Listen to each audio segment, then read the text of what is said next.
मनुष्य भी बड़ा विचित्र प्राणी है। अपनों से नीचे स्तर के लोगों को वो हे दृष्टि से देखता है, उनका उपहास उड़ाता है, उनसे बार बार कहता है कि तुम्हारा कुछ नहीं हो सकता, तुम भविष्य में कुछ नहीं कर पाओगे। जब मनुष्य के पास धन संपत्ति मान होता है तो वो दूसरों का आदर नहीं करता, परंतु वो एक बात भूल जाता है कि उससे भी अधिक शक्तिशाली कोई अस्तित्व में है, और वो है समय। काल काल अपना चक्र कब बदलेगा ये कोई नहीं जानता। समय अपनी करवट कब लेगा ये कोई नहीं जानता। कोयला भी समय के साथ साथ हीरे में परिवर्तित हो जाता है। इसलिए जीवन में कभी भी किसी का उपहास नहीं उड़ाना चाहिए। स्वयं विचार कीजिए। कद्र, अभिमान और अहंकार, ये तीनों सुनने में तो एक जैसे लगते हैं, परंतु तीनों का अर्थ भिन्न होता है और परिणाम भी। तीनों का आरंभ प्रेम से होता है, स्वयं से प्रेम, और जो हमारे मन में गर्व को जन्म देता है, और सफलता अभिमान जगाती है। यहां तक तो ठीक है, परंतु जब ये भावना अहंकार बन जाती है तो वो समस्या बन जाती है, क्योंकि सबसे बुरा अंत अहंकारी का ही होता है। परंतु मनुष्य के लिए पहेली यही है कि पहचाना कैसे जाए कि अहंकार जग गया है और उसका दमन आवश्यक है। इसका उत्तर मैं नहीं, आपका मन देगा। जब तक आप स्वयं से प्रसन्न हैं, तब तक आप सबसे ऊंचा उठने का प्रयास कर रहे हैं, तब तक तो ठीक है। परंतु जब आपके मन में दूसरों को नीचा समझने का भाव आ जाए तो सावधान हो जाइए, क्योंकि यही अहंकार है जो वास्तव में आपको हीन कर रहा है। स्वयं विचार कीजिए। आज मैं आप सबको एक कहानी सुनाता हूं। एक दिन गोकुल में दो व्यापारी आए। एक व्यापारी शहद का था। बड़ा मीठा शहद था उसका, पर वो गोकुल में टिक नहीं पाया। उसके व्यापार ने घाटा खाया और शीघ्र ही वो गोकुल छोड़कर चला गया। और दूसरा व्यापारी मिर्च का था। पहले दिन वो एक पोटली लाया, दूसरे ही दिन वो पूरी बैलगाड़ी भरकर लाया, और धीरे धीरे पूरे मथुरा में उसकी धाक जम गई।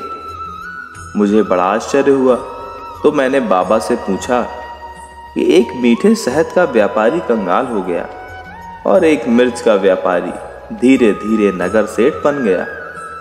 बाबा मुस्कुराए और उन्होंने कहा कि मीठी बोली बोलने वालों की तीखी मिर्च भी बिक जाती है, और जो कड़वी बोली बोलता है उसका मीठा शहद भी नहीं बिक पाता।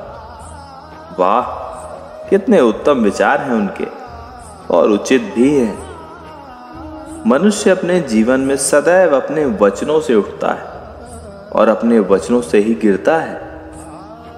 इसलिए अपने जीवन में सदैव मीठी बोली बोलने का प्रयास कीजिए।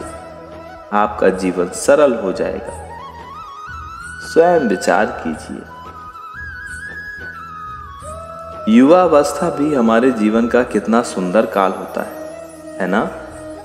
मन में कुछ बड़ा कर जाने की चाह, आंखों में भविष्य के सुंदर और कोमल सपने, और इसी अवस्था में मनुष्य के भीतर पनपता है प्रेम। किसी को देखकर मन मोहित हो जाता है, और फिर मनुष्य अपना सब कुछ उस पर न्यौछावर कर देना चाहता है, और फिर प्रेम की परिणति होती है विवाह। क्यों? सबको अपने खट्टे मीठे संस्मरण स्मरण हो आए ना। परंतु यहीं से अधिकतर माता पिता और संतान के मध्य विचारों का विरोध प्रारंभ हो जाता है। संतान को लगता है कि उसका चुना जीवन साथी ही उसके लिए उपयुक्त है, और माता पिता को लगता है कि संतान अनजाने में भूल कर रही है। संतान का तर्क होता है कि उसे विवाह किससे करना है, ये उसका अधिकार है, और माता पिता का तर्क ये होता है कि अब भी जीवन साथी चुनने की समझ संतान में है ही नहीं। तो इस अवरोध को काटा कैसे जाए, उचित निर्णय कैसे लिया जाए? इसका एक ही मार्ग है, अपने उत्तरदायित्व का भार और अपने से बड़ों के मापदंडों का भार। विवाह करने से पूर्व ये जान लेना आवश्यक है कि विवाह केवल अपने प्रेम को पाने का मार्ग नहीं, अपितु विवाह से जीवन का एक नया द्वार भी खुलता है और नए जीवन के साथ नए उत्तरदायित्व भी होते हैं। और अगर इन उत्तरदायित्वों को समझकर निर्णय लिया जाए तो विश्वास कीजिए, आपका दाम्पत्य जीवन आनंद से भरा रहेगा और आपको कभी ये पछतावा नहीं होगा कि आपने कोई अनुचित निर्णय लिया है। स्वयं विचार कीजिए, जब सागर का जल वाष्प बनकर उड़ता है तो वो हमें दिखाई नहीं देता। बादल उस जल को अपने भीतर छिपा लेते हैं, लंबी यात्रा करते हैं और प्रयास करते हैं कि वो जल सदा ही उनके भीतर छिपा रहे। परंतु वायु का वेग जब उन्हें उड़ाकर किसी पर्वत से जाकर टकरा देता है तब उन मेघों को बरसना ही पड़ता है।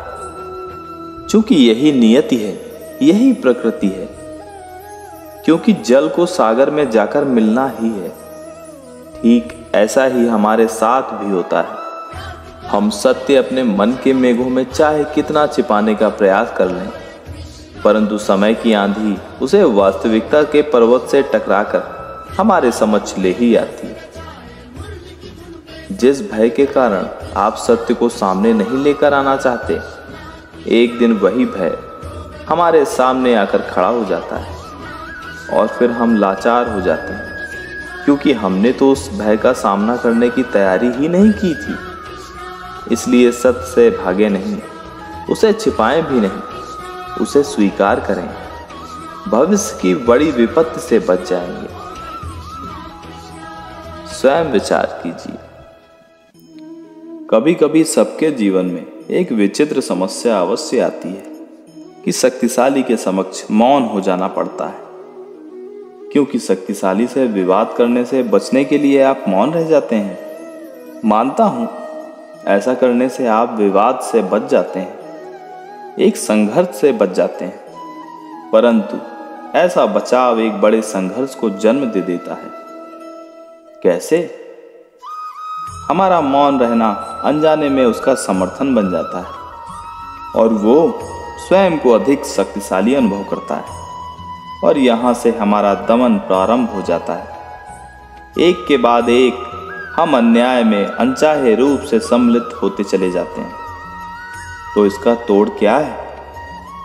ये समझने के लिए ये जानना आवश्यक है कि ऐसी कौन सी बात है जो आपको विरोध करने से रोकती है।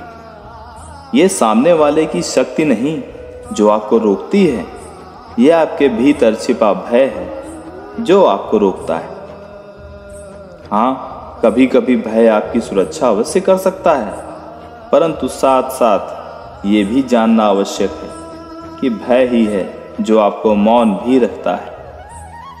इसलिए अपने मन से भय को निकालिए और खुलकर अनीति का, अन्याय का विरोध कीजिए। फिर देखिएगा आपका मन कितना मुक्त और कितना हल्का अनुभव करेगा।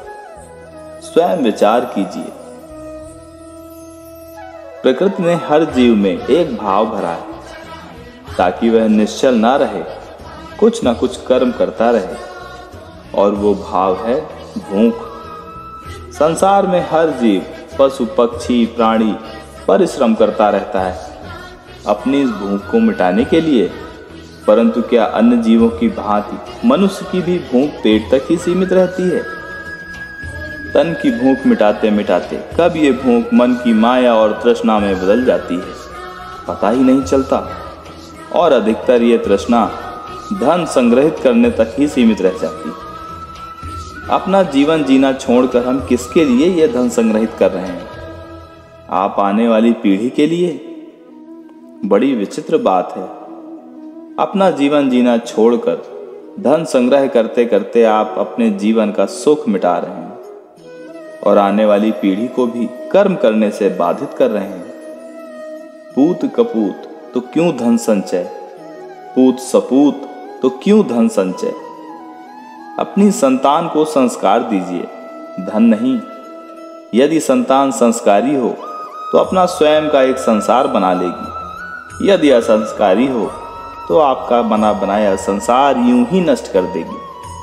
तो यदि जीवन में कुछ संचय करना है तो ज्ञान संचय कीजिए, प्रेम संचय कीजिए और मेरे साथ प्रेम से कहिए राधे राधे।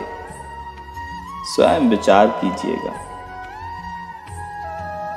जीवन को रथ कहा जाता है, किंतु क्यों? अब आप कहेंगे इसलिए कि जीवन भी रथ की ही भांति चलता रहता है। किंतु आपने कभी इस रथ को समझने का प्रयास किया है? रथ में आगे अश्व होते हैं तो पीछे पहिए। ये अश्व आपके कर्म हैं और ये पहिए आपके कर्म फल। ये अश्व जहां जाते हैं ये पहिए उसी के पीछे पीछे आते हैं। यदि आपके अश्व यानी आपके कर्म शुभ हों, सत्य के मार्ग पर चलें तो आपकी यात्रा आनंदमय होगी। यदि ये दुष्कर्म के पथ पर चलें तो आपकी यात्रा गड्ढों और झटकों से युक्त होगी। अब चयन आपका है। आप क्या चाहते हैं?